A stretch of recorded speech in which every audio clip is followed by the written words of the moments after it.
Alright, where's the rest of the gang? We're the only ones here, B.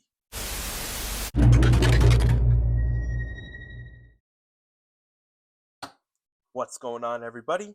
Republic Cinema here, and in this video, we're going to be taking a look at the new Transformers Studio Series TF1 B-127. Now, just to point out, it's been since September since this figure was up for pre-order, and now here he is, 7 months later. Worth the wait, I guess. Either way, I'm just glad he's finally arrived. Now, the character that this figure portrays is arguably the most comedic version of Bumblebee, especially with the jokes he cracked, one of the most notable being, I get to work for the government. But anyways, during the time the movie came out, there was another figure of B-127, that being the mainline version, which, while it was okay, it was still a little lackluster in certain parts. And the hollow gaps on the legs I felt didn't really help. But aside from that, the overall robot mode, alt mode, and transformation were okay. But anyways, here is the Studio Series version of B-127, and how does he improve on that mainline B-127? Well, before we take a closer look at the figure, let's take a quick look at the packaging, which, as you can see, is the updated box art. Gone is the original box art we knew and love. I suppose the designers at Hasbro thought it was time to change it up a bit. Not only did they change the art style, shape, and size of the packaging, but they've also omitted the backdrop and the numbering system. But anyways, on the front of the packaging, you get a pretty cool artwork of B-127, along with some words, names, and logos. On the top of the packaging is the TF1 logo, as well as Bumblebee and B-127's name. On the bottom is a bunch of words. On the right side of the packaging shows an extension of the front artwork for B-127. And on the left side of the packaging is that same artwork of B-127, just a little bit of a close-up. And then you turn to the back of the packaging and you get a little more info of what you get inside the box. But that's enough said about the packaging. Let's move back to the figure. So the sculpting is alright, however it does look a little odd in certain spots. I still like the head sculpt though. Also, I believe the color just consists of dark gray, dark silver, light silver, this sort of mustard yellowish paint, I'm not sure what to call it, and a little smidge of blue. Overall the painting's fine, but the kibble is mostly alright, I guess. Most of it is somewhat movie accurate, like the backpack and maybe the back of the legs. Same thing with the sides of the feet too, in a way. I believe that it's the back of the arms and the back of the thighs that are a little inaccurate in terms of kibble. Also, is it just me, or does this figure look a little funny in a certain area? If you were to subtract the backpack and maybe this part of the legs, then yeah, this figure would look a little weird, considering how flat he would be. But overall, I find this figure to look a little odd and somewhat inaccurate to what he looked like in the movie. However, I'm sure the design of this toy was based off of early concept art before the movie came out, and I suppose maybe they decided to use a slightly different version of that artwork for B-127.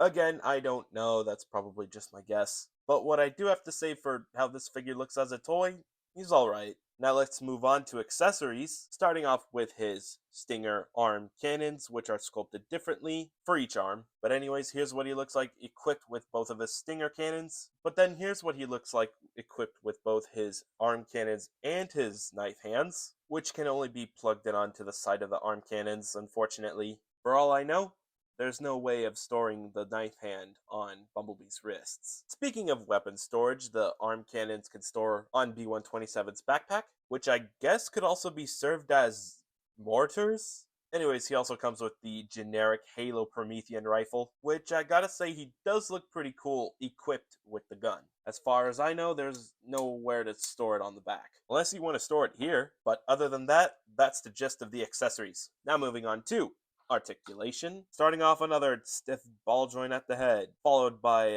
upwards and downwards movement, and a swivel. The shoulders are on a ball joint, followed by another hinge joint, which can allow the shoulders to shift upwards and downwards. Full rotation at the arm, bend at the shoulder, bend at the elbow, elbow swivel. The wrist can only move up and down, waist swivel. The legs can spread, leg can move forward, can move backwards, knee swivel, bend at the knee. The foot can rock from side to side, can also move down and up. You can also untab this part over here, which can allow for an extended forward movement for the foot. And I think that's pretty much it for the articulation. Pretty basic, nothing new, I guess. But anyways, I think it's time we move on to size comparison. Starting off with some Studio Series related TF1 figures, here he is next to Optimus Prime, Megatron, and then for some TF1 Prime changers, here he is next to Orion Pax, Alpha Trion, the Quintesson High Commander, B-127, Sentinel Prime. For some Yolo Park related TF1 figures, here he is next to B-127, Elita,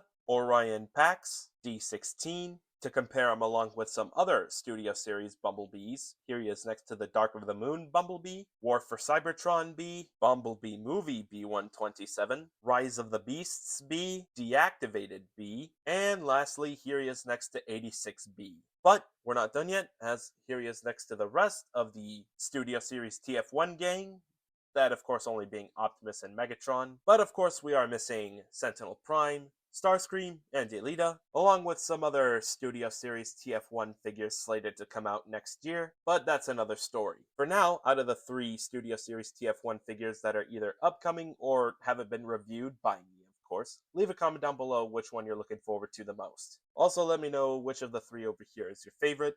Hold on, I just realized we have 3 of the most popular Transformers ever, I believe.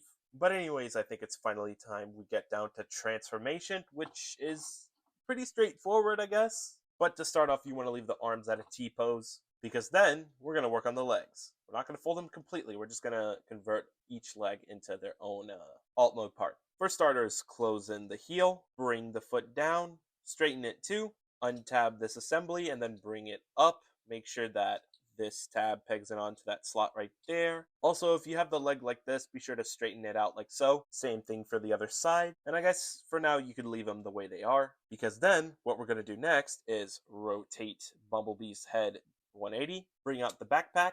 You're also going to want to pry this thing out too, and after that collapse it inwards. Untab the chest, bring it up, and also collapse that inwards too. And then we're going to combine this whole assembly with the front. As you untab this and slowly bring it up, don't collapse it all the way in, as you're going to want to bring the legs down just a tad bit. Finally snap these 2 in, make sure that they're also tabbed in onto the bottom, and then collapse this in. Also, if you have the feet like this, you might want to bring them down just a bit. I'll explain why just a little later, because now we're going to work on the arms.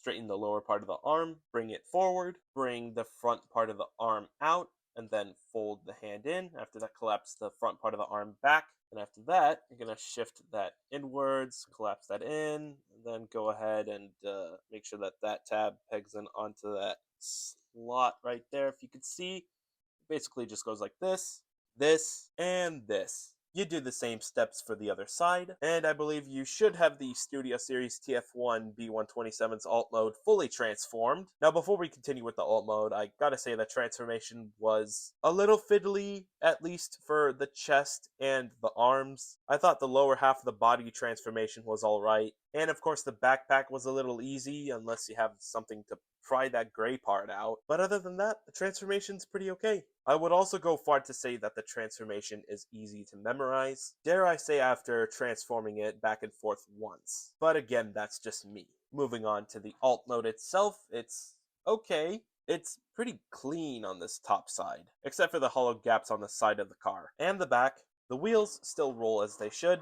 They're also pin driven. However, if there's any problem I have with this alt mode, is that after transformation this doesn't want to stay tabbed in for some reason, and it kind of bothers me. Anyways, this is still a nice looking car mode. Go buy a Bumblebee figure. For the weapon storage, it's pretty much the same, at least for the arm cannons. You can also have them attached a little more to the front of the car. Forgot to mention you could also have the arm cannons attached facing backwards on the front of the car and back. And then for the bigger gun, it stores just fine on the side. It also stores just fine on the other side, especially if you prefer to have it for rear defense. Anyways, here he is fully equipped in alt mode. Is this a stealth mode reference from Dark of the Moon? Because if so, then that's pretty ironic, since this figure actually has a stealth mode and the Studio Series Dark of the Moon Bumblebee itself doesn't. But yeah, alt mode, stealth mode, weapon storage, Cool. But anyways, for a brief comparison in alt mode, here he is alongside the mainline B-127's alt mode. Leave a comment down below which one you prefer. Studio Series TF1 Optimus Prime's truck mode, Studio Series TF1 Megatron's tank mode, and here all three of them are together. Again, these are the three most popular Transformers characters in their TF1 Studio Series forms in alt mode. Of course, they all look pretty great together, although it would be nice to see Elita paired up in her alt mode with the rest of the main protagonists in their alt modes. However, no one's going to know until November this year, which is a long time from now. Why does it have to be a long time from now and not sooner until the official release of the Studio Series TF1 Elita? I have no clue. But anyways, I think that's pretty much it. I think that's all I had to say for the Transformers Studio Series TF1 B-127. Overall, I do find him to be a little inaccurate in certain parts of the figure. But as a toy, when it comes to articulation, transformation, and accessories, this figure is really good. To come with 2 arm cannons and an extra rifle is a bonus. Not to mention, he also comes with blue blade attachments for his arm cannons. And as previously mentioned, his transformation is alright. Same thing with his alt mode. But overall, if you're looking to pick up a transformable Deluxe Class B-127 and slap it onto your TF1 shelf, then I highly recommend the Studio Series version rather than the mainline version. If you are looking to pick this figure up, I believe he is available over at Amazon, and I think he's also available over at retail. I did spot him at Walmart once, but I can't say the same for Target and GameStop. I haven't seen anything yet. But for those of you who may have spotted this figure at either Target or GameStop, be sure to let me know down in the comments. Again, it's all up to you on whether or not you like this figure or plan on picking him up. With doing a review of the Studio Series B-127 out of the way, I do look forward on doing reviews of other Studio Series TF1 figures, especially Sentinel Prime. I also started doing unboxing shorts with Studio Series figures, so you could check those out too. Those are pretty popular. I'm gonna continue doing those. But anyways, go buy a Bumblebee figure now. If you like what you saw in this video, be sure to slam that like button, share this with your friends as well, turn on post notifications so that way you don't miss another upload. Let me know how I did in this review, and most importantly, be sure to hit that big red subscribe button. And yeah, that's pretty much it. Thank you very much for watching. Teo!